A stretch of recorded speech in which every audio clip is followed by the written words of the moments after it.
Des scientifiques ont percé le secret des attaques d'orques au large de Gibraltar. Il y en a eu plus de 600 en 4 ans, mais ça n'a rien d'une vengeance. C'est la fin d'une énigme. Après une longue enquête, des scientifiques français sont désormais capables d'expliquer les attaques de bateaux par des orques au large de Gibraltar. Il y en a eu 600 en 4 ans. Les animaux s'amusent, tout simplement. Les scientifiques conseillent néanmoins aux navigateurs de faire profil bas et de longer les côtes. Manon Martel, Amael Brignoli et Léa Timène. Ils pensaient profiter d'une sortie en mer, mais se retrouvent encerclés. Oh là là là là. Puis pris d'assaut par des groupes d'orques. Et là, il mord le safran, lui. Depuis 4 ans, ces scènes se multiplient dans le détroit de Gibraltar. Les cétacés s'attaquent systématiquement à la partie immergée du gouvernail.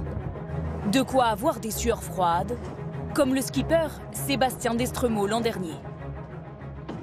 C'était vraiment violent hein, comme choc. Ils s'en prenaient au safran, ils le prenaient entre leurs dents, là, ils le croquaient, ils secouaient le bateau, ils le faisaient tourner. C'est un gros bateau, un bateau de 15 mètres, 15 tonnes. Ils jouaient avec comme une coquille de noix, quoi. Ces mauvaises rencontres, 600 en 4 ans, ont toutes eu lieu ici, entre l'Espagne et le Maroc, au large du détroit de Gibraltar. Est-ce pour défendre leur territoire ou par pure agressivité? Rien de tout ça, c'est en fait un simple jeu initié par 3 jeunes mâles en 2020. Oui, il semblerait que les orques soient taquins. Donc vous avez 2 individus, il y en a un qui s'approche et qui délicatement va pousser le gouvernail pendant que le deuxième regarde. C'est un exemple extrêmement parlant parce qu'on voit bien sur cette image qu'il y a celui qui agit et il y a celui qui regarde. Et ça explique aussi comment ce comportement s'est propagé au sein de cette population.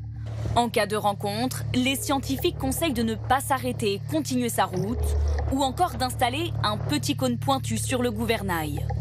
Les navigateurs sont aussi invités à changer d'itinéraire, mieux vaut longer les côtes.